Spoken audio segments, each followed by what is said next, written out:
Welcome to Lip Service for Contractors. Here you'll learn what moves the needle in your business. With your hosts, Brigham, the deep thinker, Josh, the $100 million contractor, Zach, the confused millennial, Laura, the foreigner. Lip service. It's not about dictatorship. It's about leadership. It's not about duplication. It's about innovation. It's not about stuff. It's about your people. Strap in and get ready for some lip service. All right, this is our first ever podcast, Lip Service for Contractors. We've got a great show for you today, but before we get there, let me just tell you exactly what we're going to get at today. What we're going to get at is how to acquire and keep phenomenal employees, your employees, how to get them and keep them. It's going to be really good. But before we do, let me bring you back just a little bit to my dermatologist. Now in the back here, you're going, oh my gosh, are we really talking about a dermatologist? Yes, we're talking about a dermatologist. You see, 6 months ago, I had this bump on my head and it was concerning. It was there and I didn't know what it was. And so I went in. It's crazy too, because this guy, he was booked out 6 months. So I called in, I said, look, you got to fit me in. I've got this crazy bump. Don't know what's going on. I think my life is going to flash before my eyes. And she was like, all right, I'll fit you in between a cancellation or what have you. So finally he gets me in and I realize why he's booked out for 6 months. Well, it's because he's awesome. And what's interesting is when he brought me in, he talked about politics and religion, all the things you shouldn't talk about. And then he began to open me up without gloves on. And I thought, wow, there's a lot that I can complain about. But I didn't. And the question is why? Why did I complain about it? Well, the reason why is because I liked him. And so I had patience for his politics. I had patience for his religious beliefs or whatever. And you know what? So he wasn't wearing gloves. It's okay. You see, the thing is when people like you, they become more amiable. They become more flexible. You see, the price doesn't matter as much. Why? Because they like you. You not being able to come out today as opposed to tomorrow, it doesn't matter as much. Why? Because they like you. So the question is how do we find employees like that? Employees that create that likability.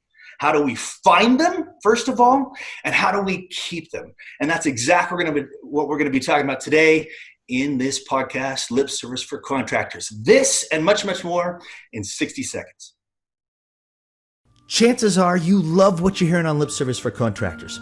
And if you want to go deeper, have an actionable playbook, or just want to learn from some of the most successful and profitable contractors in the industry, check out Clover Marketing from Josh and Laura.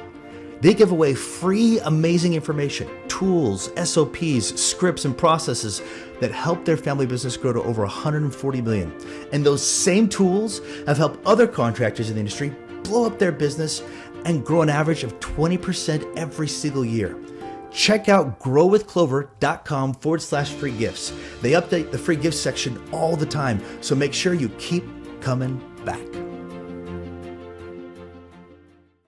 Power Selling Pros is the customer service coaching company for contractors. Their one-on-one coaching for CSRs helps contractors book at least 85% of their calls and wow more customers. And their group training for technicians helps you create a better buying experience in the home and close more sales. Visit powersellingpros.com to learn more about how you can make more money with their coaching programs. All right, and we're back. All right, you guys. I've just set the stage for how to acquire and keep customers.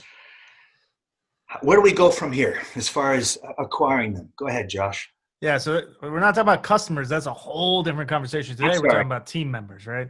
And by the way, when you said you had a bump on your head and it was too large, I could have swore you were talking about your nose the whole time. I was like, he's not going to be able to help you with that. Bump. Hilarious. Ouch.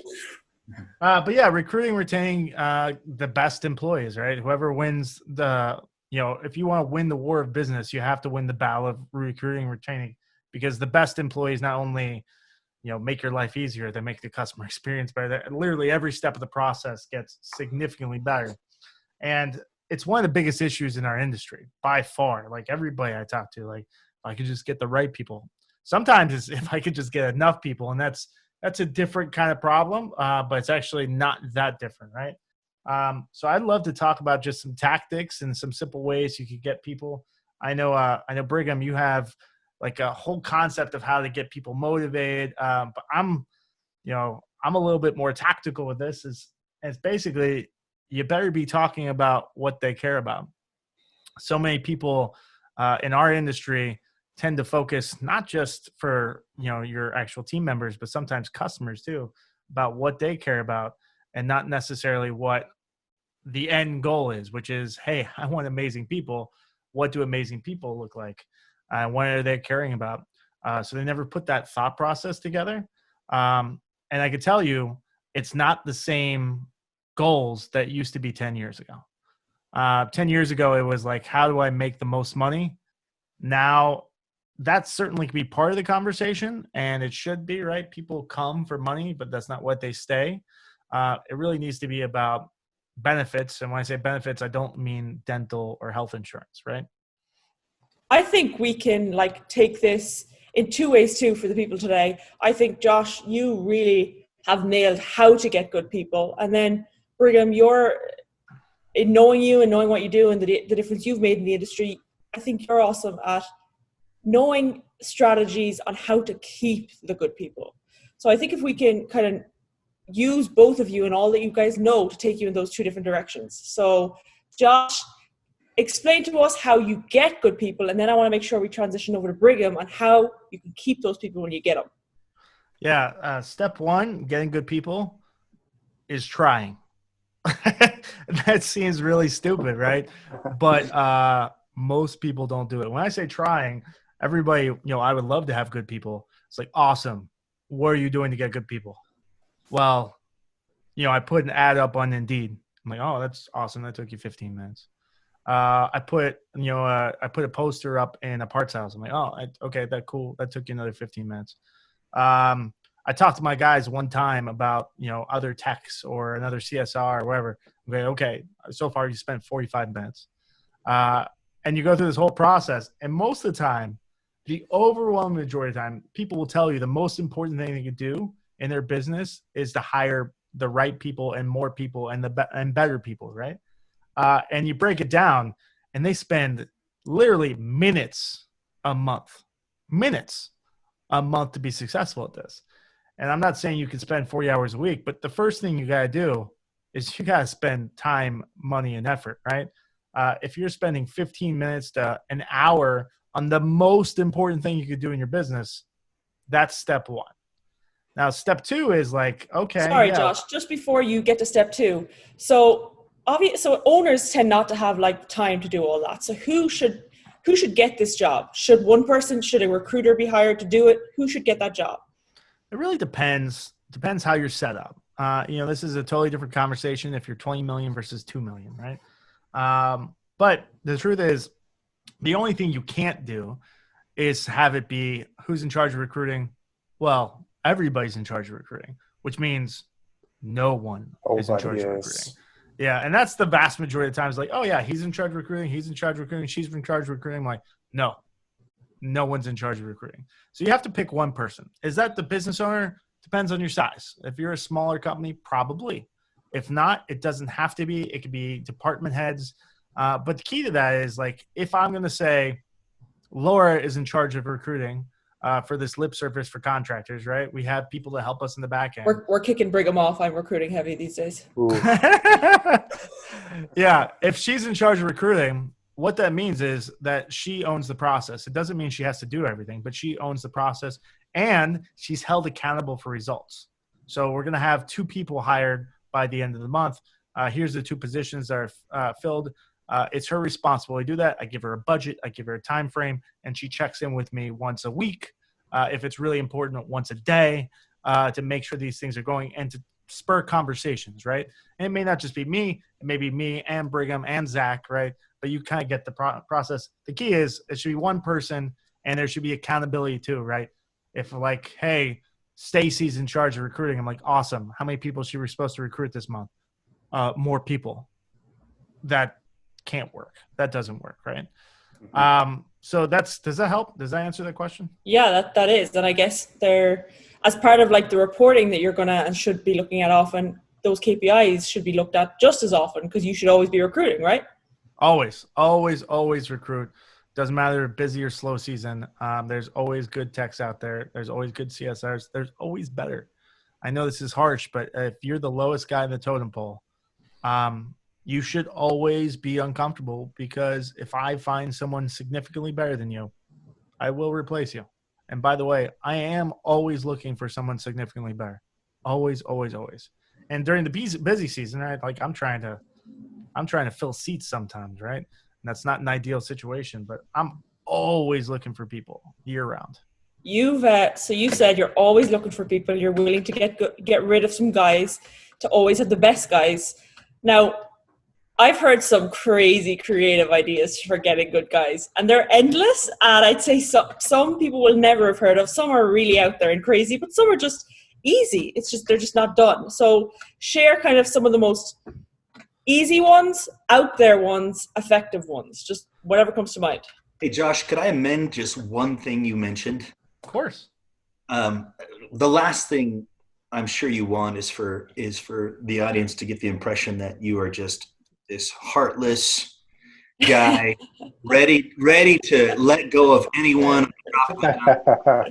Think is better. The fact of the matter is that this industry is full of family members that people hire, and they may say at events, I would sell, either get on the bus and do exactly what you're told, or you're out of here, right? They say that at events, but when it comes right down to it, there's no way they're going to let go of their brother. There's no way they're going to let go of their cousin or their son or daughter or what have you. And if that's the case, that's all right. However, you can change their position. For sure. Move them. For sure. And should move them, and that's what I think that's what you're getting at. It's not a matter of treating people like things. It's a matter of, look, we've got to get the best person the best seat. Yeah. And so I mean, John, I would say this two ways, real quick. Like, yes, I agree. Like, it's not always ideal, but you got to understand who that low guy in the totem pole. It's not purely like this is the guy that brings the most revenue. It's the guy that always works the weekends, that doesn't complain, that has a great attitude. If you're the lowest guy in the totem pole, you're there for a reason. Number one, right? That's the biggest thing. Number two, I just totally lost my train of thought. Number two is something else that was really good. It's no longer there. Something very profound. Fill in the number two real quick. Yeah, go for it. Sometimes we outgrow people. As the company grows, you've got a person that was fantastic at 5 technicians, but is not fantastic at 10 technicians. And even in that situation, it's okay to decide together that it's not a good fit and to part ways. So whether they're the top of the totem pole, the bottom of the totem pole, it's irrelevant. What's irrelevant is, are you a good fit today for this organization? And if there's somebody that can fit your position better, then we either need to move some things around, or we need to sit down with you and find out exactly where your interests are, where do they lie, where are you going to be happiest? Just as long as we maintain, as long as we put people first. Yeah. I mean, and by letting people go, in a way, we're putting them first because we're letting them go to find a better situation for them. Correct. You said something there, Brigham, and it's like moving them into a different position. So I recently heard a story from a client that we used to work with, where his wife worked in the business and she'd show up like late, and he lost the rag. He just couldn't cope with why she was okay to arrive late. And again, she totally still had her wife hat on, and he was like, when you're here, the same expectations apply to you. So I think it goes back to just setting expectations, no matter, like, if you have a family member in, they have to have the same expectations as you have for everybody else. Yep. That's fair. Yeah. Now here's a question. Let me make sure I understand you guys. So what we're saying essentially here is somebody in the business has to be responsible for recruiting. Yes. Right? And we have to allocate resources and time to that job and measure it just like we would anything else. Otherwise, if you're just going to your team and saying, guys, we need more people, it's not going to happen, because like you said, Josh, if everyone's responsible for it, nobody is. Yep. And there's a little bit of mindset there as well about, in terms of, how to make sure people are on the right seat of the bus. But the big question here still is, let's assume you've got somebody who's assigned to recruiting. They have a budget. They have time to delegate to it.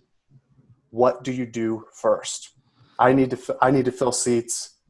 where should I go? Should I put an ad online? Should I put a poster somewhere? Should I go to my guys and look for referrals? What should I do first? Yes, to all the above, right? There's no like magic thing that you do. If I do this thing, I blow up. Now, there are some things I've done that are pretty creative, and I've seen other people do, and I've certainly borrowed ideas from lots of people, right? But yeah, you should do an online ad. You should build it properly. Like, don't talk about, why the business is important. Talk about why they want to work with you. You draw that in. That's a big piece of it, like speaking a language they care about. You certainly should have your techs doing it, but you need to create systems around that. So if you say, hey, techs, go out and get more techs, like, okay, sure, right? But like, how do they get incentivized by that? How have you made that easy for them, right? How do they have that conversation? If you rely on them just to do it themselves, it's going to fail. You're not going to get the results that you need, right? Because you need potentially a lot of people. Most people, no matter, everybody leaves at some point. I hope it's for retirement, but everybody leaves. You have to have plans to replace people and for growth.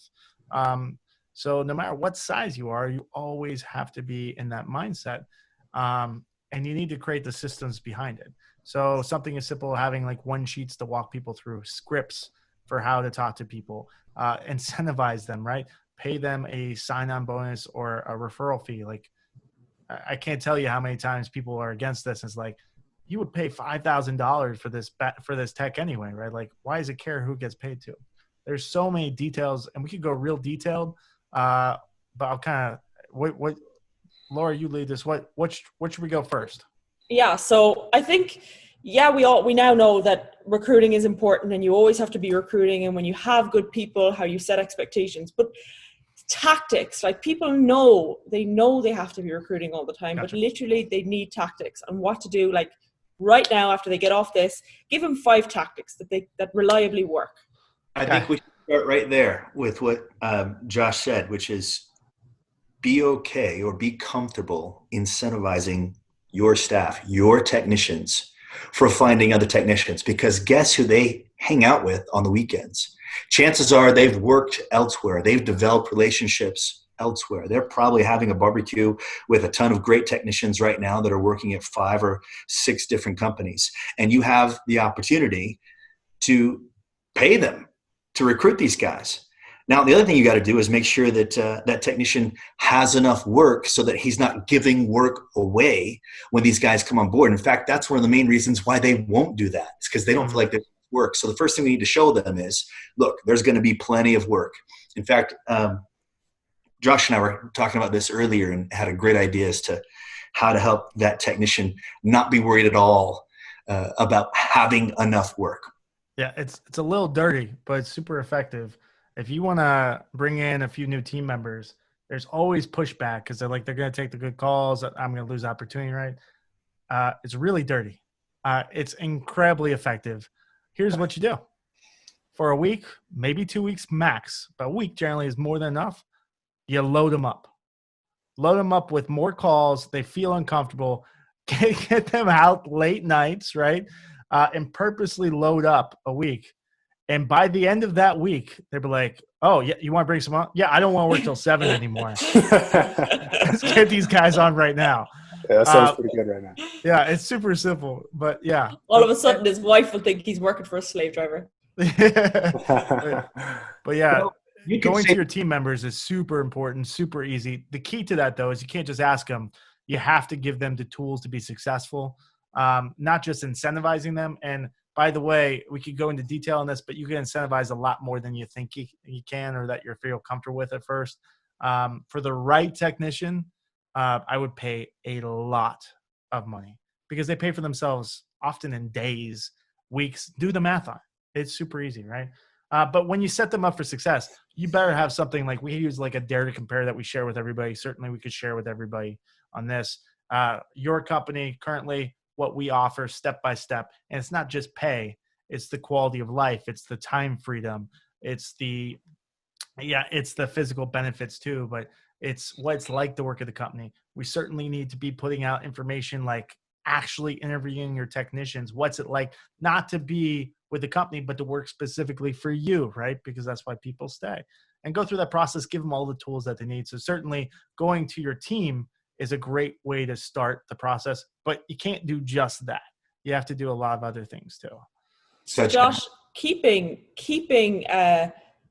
this is kind of linked with both Brigham and you. So you'll have to speak about, again, the 3 promises when you bring people on board. However, turnover is a big problem in the industry. They get recruiter, they get techs, they go to your competitors. Right. How can you? Let's do this first, because I mean we really only covered one thing. Let's cover how to get people in first. Keep going. Yep. So I mean, there's a lot of ways. Go ahead. So there's 2 things, Josh. We get one person in charge of it. Yes. That's number 1. Number 2, get your existing team members involved. Practice with them on a regular basis. Show them how to talk to their friends, or even if they're not their friends, you go to a gas station, distribution center, where you're both standing there in line, right? You got plenty of time to talk. You got nothing else to do, and if you know you're going to get a wad of cash if you bring this person on board, you make sure you load them up for a couple of weeks. And as a side note, Josh, I don't think that's dirty at all. In fact, we're never going to advocate dirty. All we're going to do is prove to them that they have plenty of work to do, that there's plenty of work to do, and all we want to do is make their lives a little bit easier. So dirty, no, it's not. Real, yes, it is. We can make it. We can show it. It's easy for you to say. It's easy for me to say. One of our technicians is going to hear this. And I know. I remember them doing that. I had a fishing trip planned. My wife was so upset because I was home late every night. I get it. All of a sudden, his lunch breaks become just a nerve-wracking mess as he hangs out like gas parking lots trying to recruit guys. Yeah. So aside from that, okay, one person, get your technician involved, incentivize them, practice them. If you have to, motivate them. What else? I mean, there's like an endless way of doing this. And the truth is, the key to this is to have enough meetings and have enough conversations and to be creative and test. But some things that are super simple that we've had a lot of success with. A simple one, hey, everybody has people leave. Why don't we call these people back and see if they're willing to come back? So many people don't come. There's this grass is greener effect with everybody, right? And they leave and they're too prideful to give you a call back and say, hey, I would love to come back and work for you. So instead of them coming to you, just do it. Just call them and see if they come to you. That's a great way. By the way, you already know they're amazing technicians. And when they do come back, they're way more loyal than the first time because of the whole conversation. And they realize that the grass isn't greener, right? So that's another tactic that's pretty simple. Little black book of technicians. I like that. Keep all this stuff. Like keep all their details. It's crazy not to. Awesome. Something simple and old school, direct mail people. Here's what people don't realize, right? If you're a technician, you have to be licensed. We're using controlled substance, Freon, right? These are national lists. You could buy this list and you could email, you could text message, and you can send direct mail to these people, right? Now, once again, you got to use the right message, right? What do they care about? Not what we care about. And you direct mail them. And this is, I'm going to call it dirty again, Brigham, but I think it's brilliant, is you send them a direct mail piece. And then a week later, you send it to their spouse. Hey, is your husband doing this, making this much money, have this tied for you? Is he able to take his kids to school every morning? Because with us, you can do that. Oof. Dirty. Oof. Effective. You could probably use that same content for like a yard sign. Could you do that? You could use yard signs. Yard signs I would use focus more on customers, right? But you certainly could do all this. Everything you do to build customers, you could potentially be doing for recruiting. Like there's people that use radio ads. You could do TV ads. You could do PPC. There's all kinds of stuff you could do. But the key is when you're talking to a technician, you're talking to such a smaller audience, right? By the way, the customers are a really small audience anyway. When you're marketing to a customer, there's only a certain percentage that need your service, even a smaller percentage that need it right now, even a smaller percentage that'd be willing to use you, and even a smaller percentage that call you. This applies 100-fold to technicians, right? Yeah. So using a mass media like a yard sign where it's kind of a shotgun approach is difficult, and you can't track effectively.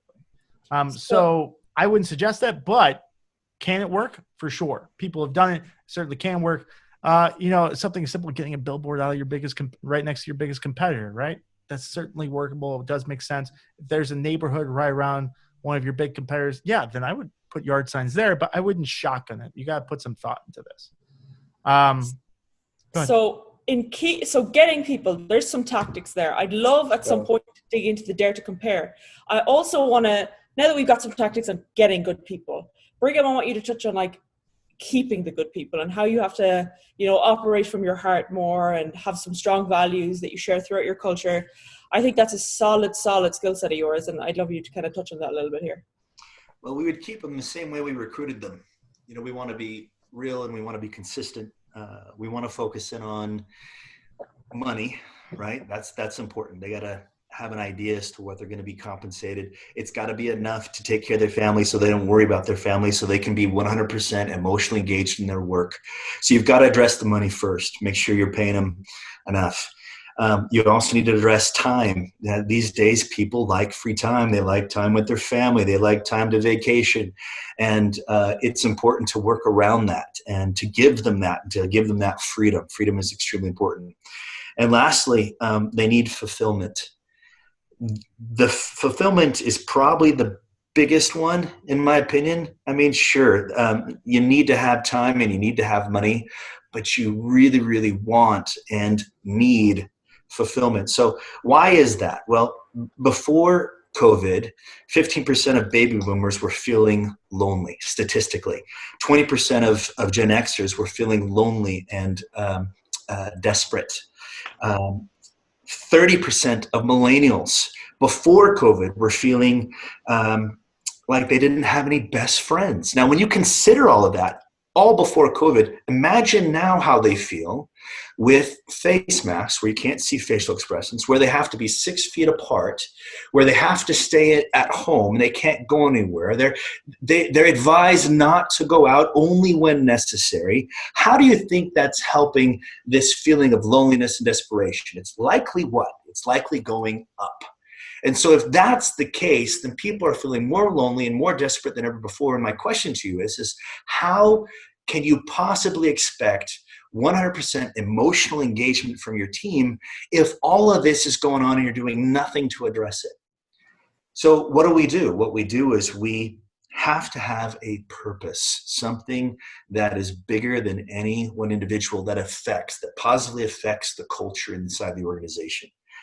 And if you've got that's driving you and driving them, and it's got to be something you absolutely believe in order for them to believe in it. And hopefully you create it together, right? You get it 80% there, 85% there, and then you work with them to build out the rest of it. But if you can do that, then it'll go a long way to what's going on today. And as a side note, I don't think there's ever been a better time for this industry. I mean, lately, this industry has become incredibly sexy. When have I ever been able to say that? Well, or any of us for that matter. The trades haven't been sexy in the past. The fact of the matter is that everybody needs AC. Now, you've known that for years. I've known that for years. But now we have the opportunity to educate people in the marketplace that even though they have lost their job and unemployment, it's as high as it's ever been since, who knows, the Great Depression. My goodness gracious, what an opportunity to explain to them that you don't need a degree. You can make a 6-figure income just by putting forth a little bit of effort. And there's a lot of school these days. So never been a better time to be in the trades and to recruit people to the trades. And, there's obviously getting young guys to the trades and helping them not avoid college, but get into the debt that comes along with college. Freedom is important to younger people. So you mentioned it's important, and absolutely it is. But I'm sure there's many listeners out there that are like, I know millennials value it, but how can I facilitate freedom? So can you touch on that a little bit, Brigham? Look, they need to be free. What I mean by that is they're not necessarily concerned about having a car per se or having a driver's license as they are about being able to go wherever they want, when they want, or to, here in Utah, They love to go to the Grand Canyon and Zion's and spend the weekend and be in nature and hanging out with friends. And of course, once you get married, it's kind of the same thing. They want to spend more time with their kids and with their spouse. And you know what? It's important for us to create an environment where they can have that time and have that freedom. Freedom is extremely important, even more so than money these days. Now, Josh, I've heard you talk about some really cool things that you do to make it tactically possible for technicians to achieve that kind of freedom. Could you tell us a little bit about that? Yeah. So, I mean, this kind of goes back to the thought, like, you know, you have to build ads and recruit thinking of your team members more of customers, and you got to speak to things that they care about, as opposed to that generic ad, you know, I mean, that talks about what you want from them. And one of the big things, especially younger people today, one of the biggest thing is time freedom. A lot of people don't pay attention, especially owners. They think that every technician thinks the way they do, and that's just not the truth. There are technicians, a lot of them, by the way, really great technicians that care way more about time freedom than they care about money. They'll take a job for 20 grand less so they could drive their kid to school every morning. That's the way things are moving. And here's the beautiful part is, like, everyone thinks like, oh, well, how do I make that happen? We started in 8 or 9. Like, I can't do that. It's like, no, you can do that. In fact, there's nothing holding you back from doing that. One of the first things you should have a conversation when you're interviewing someone or going through the process is, what hours would you like to work? How much more appealing does that make you look as a company? Oh, yeah. It's a totally different conversation. Nobody's asking that. Right. Yeah, no one else is asking that, right? It's not just what hours do you want to work, but like, what's important in your life? What do you want to achieve? You're setting expectation for them, for you, for everybody. It's a way better win, right? How do you get to those things? One of the biggest things is time freedom. If they want to drive their kid to school every day, have them start at 10. First call's at 10. They work 10 to 7 now. Why does it matter to you? Truthfully, no effect. By the way, you need somebody to work later nights anyway. This is a win. It costs you nothing. The only exception is meeting days. If they're coming in for meetings, I know meetings aren't really happening right now, but when they come in for meetings, they have to come in that meeting. So one day a week, they got to figure it out, right? The rest of the time, why do I care if they start at 10? Or, hey, I can coach my kids' soccer games. Like, that's cool. You could be off at 4 every day. We'll work with that as much as we can within reason. In the middle of summer, maybe that's harder. But when it's slow, we are seasonal business anyway. Like, if you can't do that in October and September, it's just because you haven't thought about it, right? Or, you know, I want to take 2 weeks off every year. I go this big trip. Like, who cares? Set it up, plan, prepare for it. These are very easy things to execute, and it makes you stand out from everybody else. And by the way, it's something other people don't offer, so they will not leave. Not only will they come, they're not going anywhere once they get there, because it's clear that you care about what's important to them. So Josh, we spoke now about getting people, fulfilling people, so getting people, keeping people, but I think we should end on setting expectations to get the most out of people. And you have a 3 promises kind of strategy, and it's awesome. Never heard anything like it, but I know you and Paul have used it, and clearly if you can hold on to 600 technicians at a time, you're doing something right. Yeah, so I mean, kind of roll that out a little bit. This certainly is it's a concept that Paul kind of formatted and got into detail. I've certainly stole, and to be clear, Paul stole from someone else, but just revamped it, and I've revamped it since too. One of the biggest issues you have when a technician starts, or not just a technician, a CSR, an accountant, it doesn't really matter their position. In our industry especially, we don't set expectations well, and we don't set opportunities up well. So what I mean by that is, if someone starts, they better know what success looks like. Otherwise, they won't be fulfilled. And by the way, they won't get the opportunities that they need to stay if you two aren't on the same page on what success is and isn't, right? So the 3 promises is something that we at Parker & Sons have done for a long time. I do it for every new team member we hire. And it's a pretty simple system. It's setting expectations of – a lot of contractors set expectations of what they want from them. Some will do like 90-day or 100-day plans. They don't generally follow through on it, which is not ideal. But a good percentage of contractors do that. You should be doing that. Hey, what does 30 days look like for you? What does 100 days? What does a year look like for you?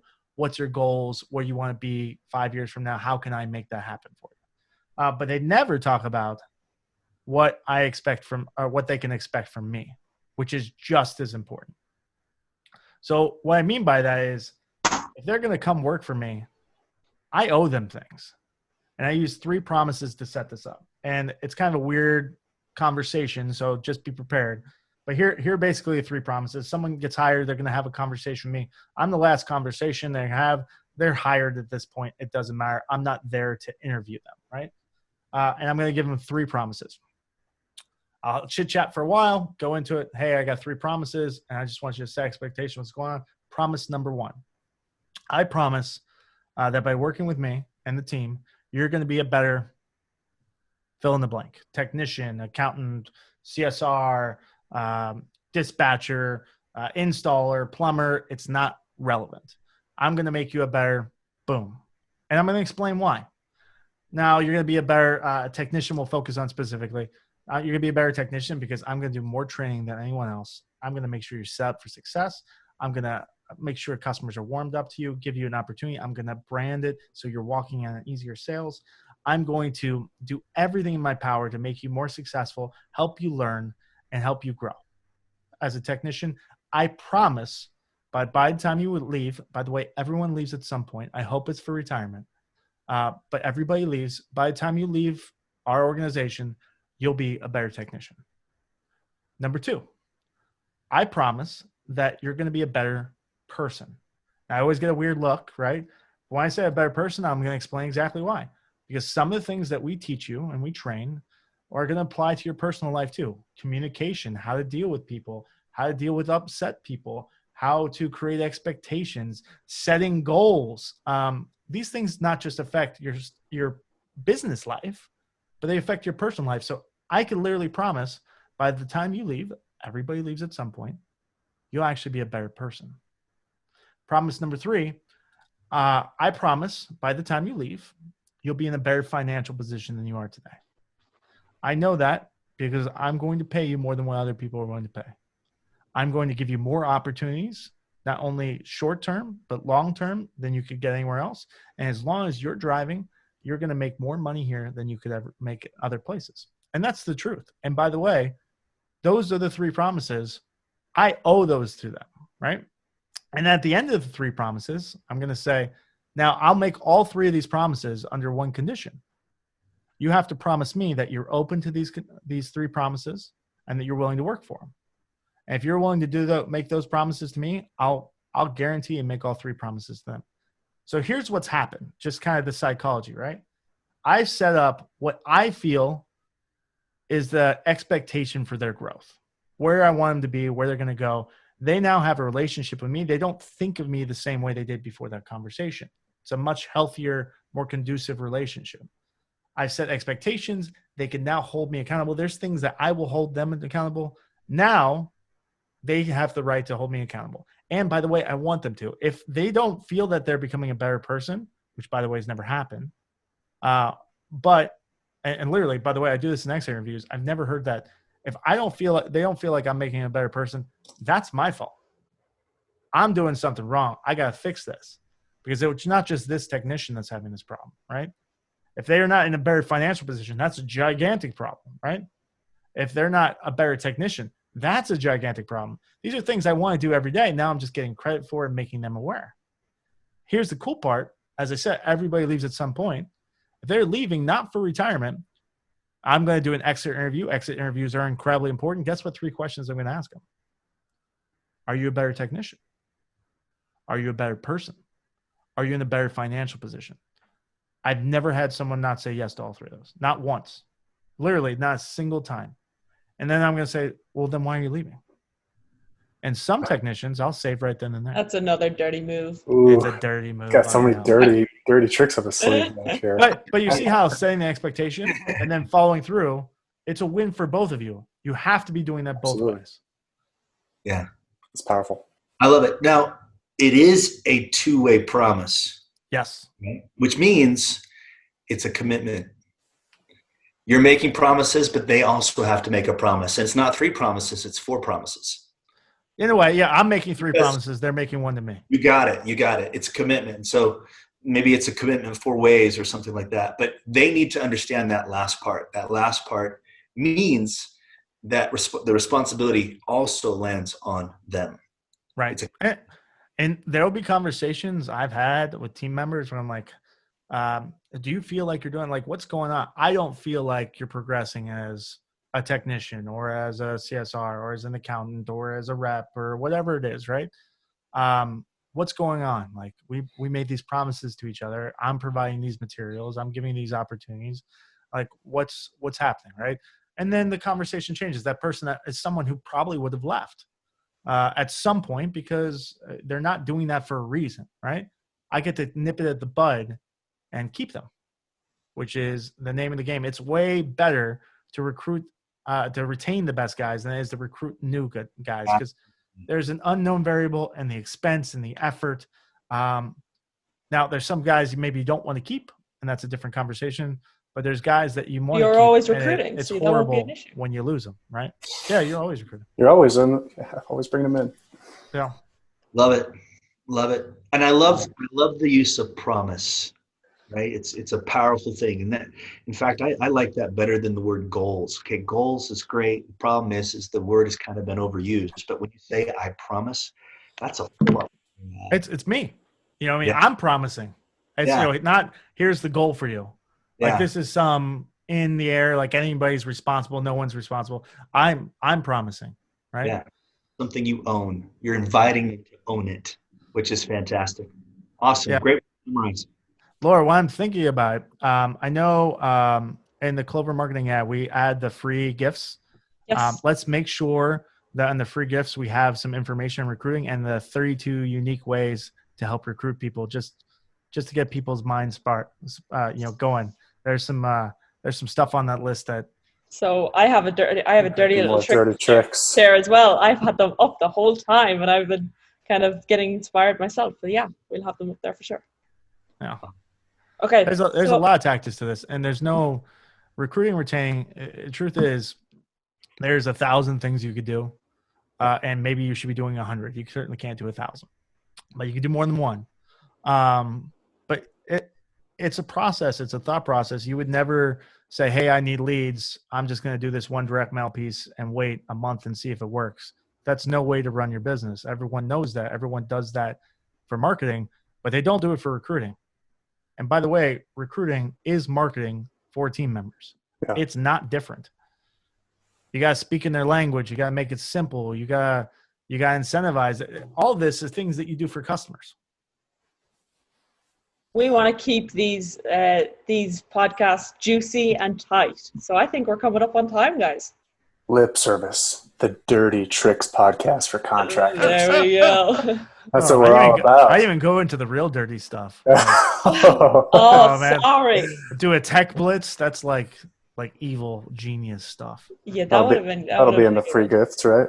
Yeah, there you go. Yeah. So I'm excited. If you like this podcast at all, you're going to love the next podcast. It's about how to recognize and win moments. So guys, tune into that one.